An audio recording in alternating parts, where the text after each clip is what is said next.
We'll start talking about submodules next. So what's a submodule? So here's the definition.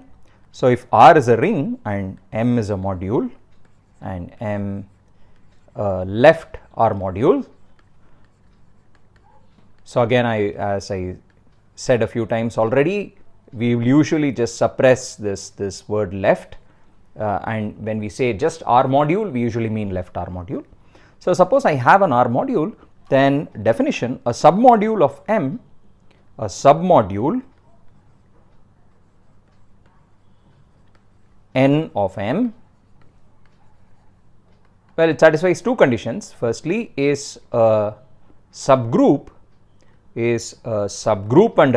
under the addition operation, subgroup under addition, okay, and which satisfies the following property, that it's closed under scalar multiplication. Okay, it satisfies the following property: alpha dot n belongs to n for all alpha in the ring R and for all elements n in the set n. Okay, in other words, the set n is closed under addition and scalar multiplication. So that's what a submodule is. Okay, it's a natural definition. The obvious examples: if R is a field K, in this case recall that R modules are just the same as vector spaces over the field K, and of course it comes as no surprise that submodules are just the same as subspaces. So in this case recall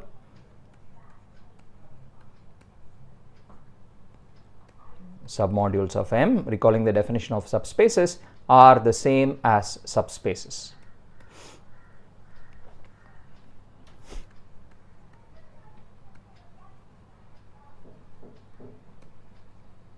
Vector subspaces of the vector space M. Okay. Now there are some obvious submodules always. So given any module n, I can construct two obvious submodules: the 0 module and the entire module M. So these are sometimes called the two trivial submodules, the 0 on one end and M on the other end. Okay, and let's take another example. Recall that last time we spoke about a ring R. So if R is any ring, then R is a left module over itself by the left multiplication operation.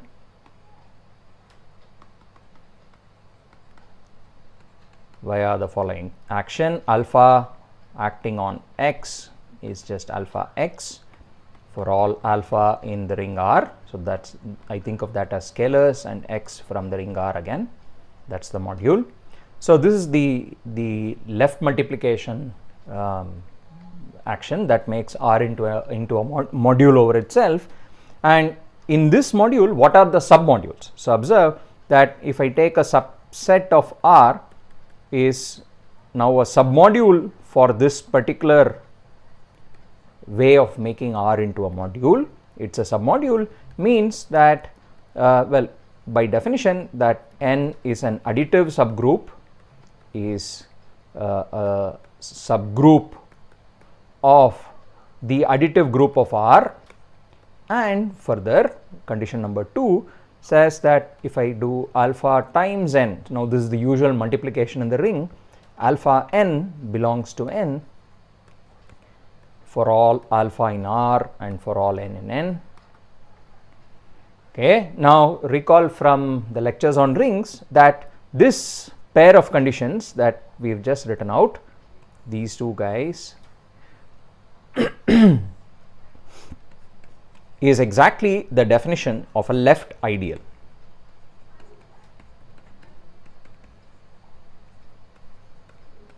Okay, so in other words, submodules of the ring R under this left multiplication action are the same as left ideals of R. Okay, and I leave this as an exercise for you. You can also look at the right submodule. So let's just quickly define that notion as well. If R, or rather if M is a right module,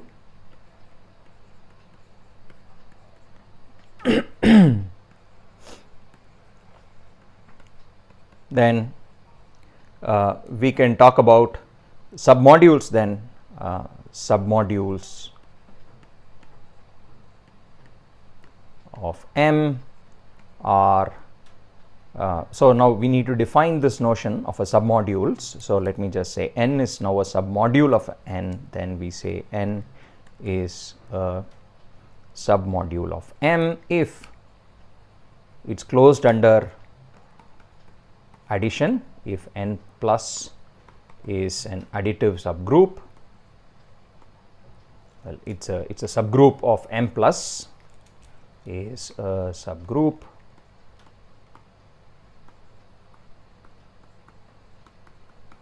and we have the closeness on the other side. N acted on the right by alpha belongs to N for all N in N and for all alpha in the ring R. Okay, so this is the right action, and observe that just like we did the earlier thing, we said if I take R thought of as a left module over itself, then left ideals and left submodules are the same. Similarly, if you think of R as a right module over itself, then the submodules turn out to be just right ideal. So if R is considered as a right module over itself, considered as a right R module, then submodules of R turn out to be submodules of R are the same as right ideals of R.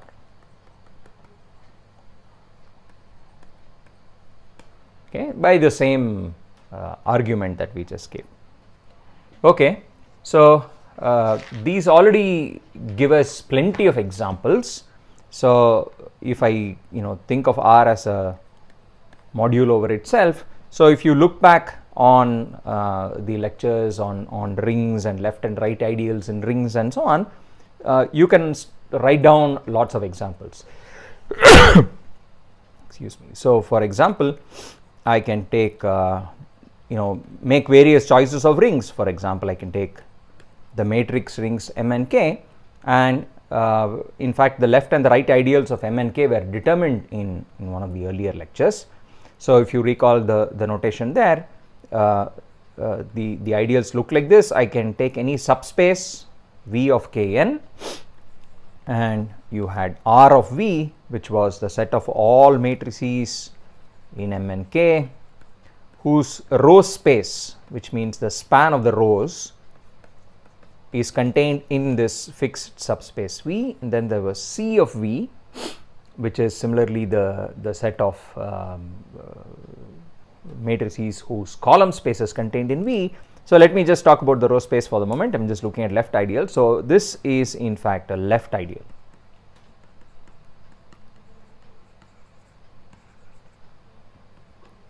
So in other words, it's a submodule.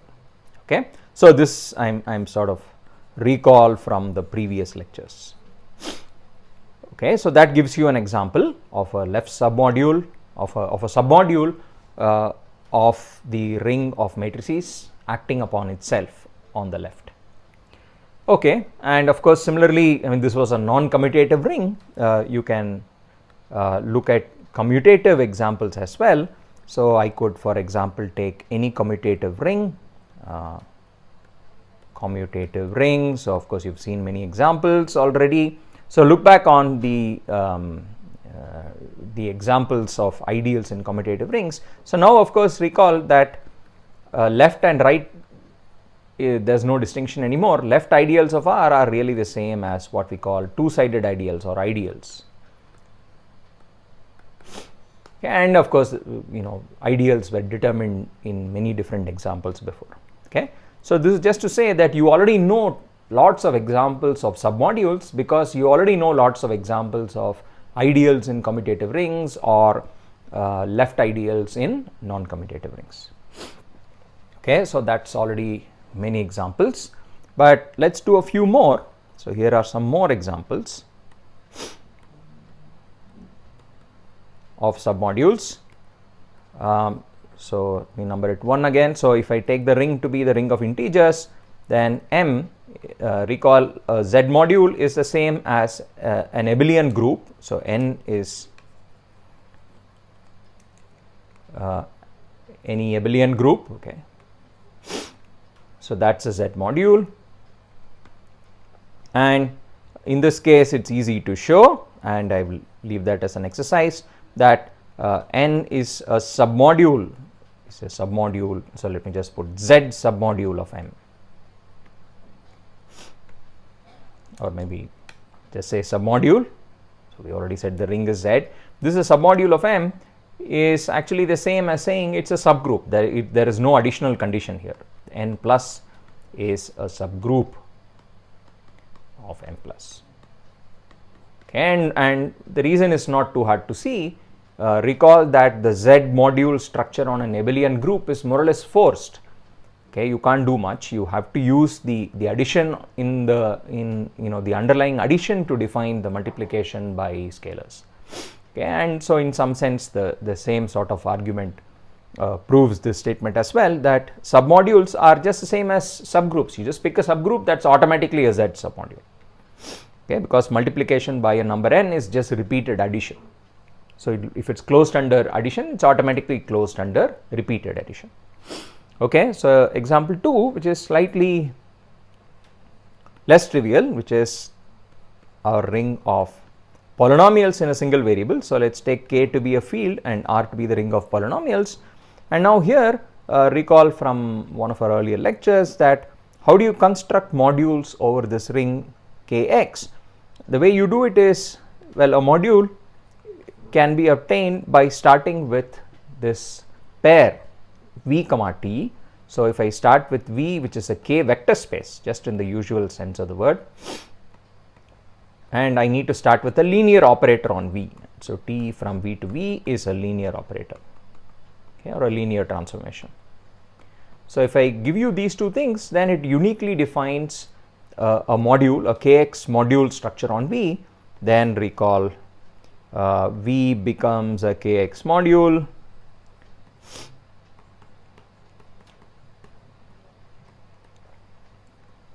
by the following prescription. So these two pieces of information, that V is a vector space and T is a linear operator, these two things define the actions of, so how does alpha act on V? This is just the usual scalar multiplication. So this is for all alpha coming from K and for all V in V. Okay, so when I say alpha, I think of it as the constant polynomial. Alpha is just alpha plus 0x plus 0x square, if you wish. I can just put zeros on all the other higher powers of x. So the constants, the constant polynomials alpha act on V by just scalar multiplication. So that's the first. And the special polynomial x power 1, the degree 1 polynomial, homogeneous polynomial x power 1 or x, the way x acts on V is given by T. Okay, so this is, you can think of these two as the two defining properties.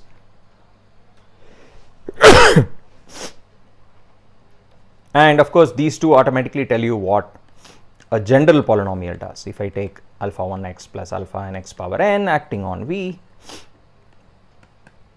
it is just alpha naught V plus alpha 1 t V plus alpha 2 t square V and so on.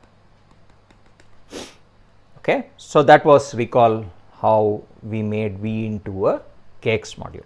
Okay, now the question is, what are submodules now? Okay, so let's now ask, what are submodules of V now? Okay, so these are no Kx submodules. I'm thinking of V as a Kx module now. So what's the definition? So let's see, when do you say something is a submodule? So suppose n is a submodule, means that firstly it's closed under addition, n plus is a subgroup of V plus, and secondly it's closed under scalar multiplication. Okay.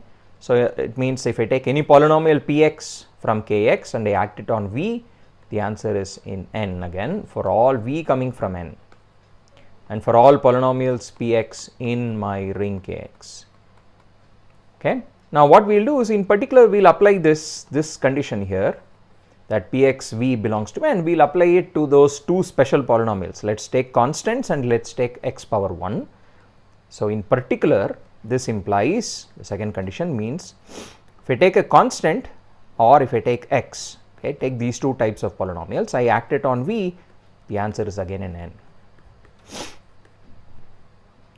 for all V in n, and this belongs to n for all V in n again, and this is also for all scalars alpha and k.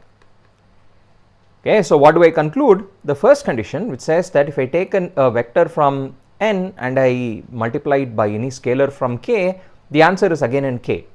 Okay. So, this property together with the fact that, so recall also we know something more about n, we also know that n is closed under addition is a subgroup. Okay. So, these two properties tell you exactly that n is a subspace. This is exactly what a vector subspace is.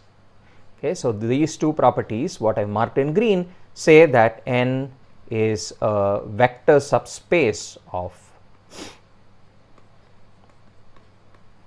V.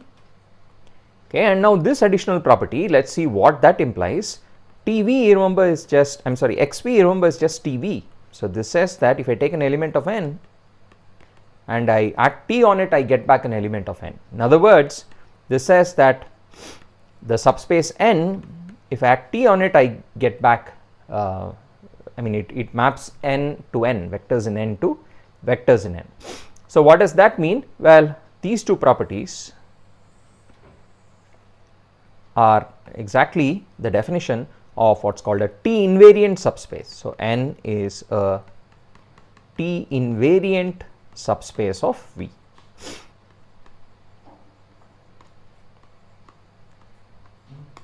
Okay. And of course, you can just reverse this entire chain of arguments and conclude that a submodule is the same as a T invariant subspace. So, I can just put all my arrows back. Okay. And you have to check one last thing, that if TV is in n for all V, then in fact a more general polynomial. So, remember, this is how a general polynomial acts. The action of a general polynomial on a vector from n will also give me a vector in n. Okay, but that is because if it is T invariant, then it is also T square invariant and T cubed invariant and so on. Okay, so I will just leave this last bit of checking to you, and here is the final conclusion that n, so let me just record the conclusion, that n is a submodule of V. It's the same as saying that n is a T invariant subspace of V. Okay, and this is the T here is, it comes from the way V has been made into a Kx module. X is acting by T. Okay, that's the T we are talking about. Okay, now so that's the second important example.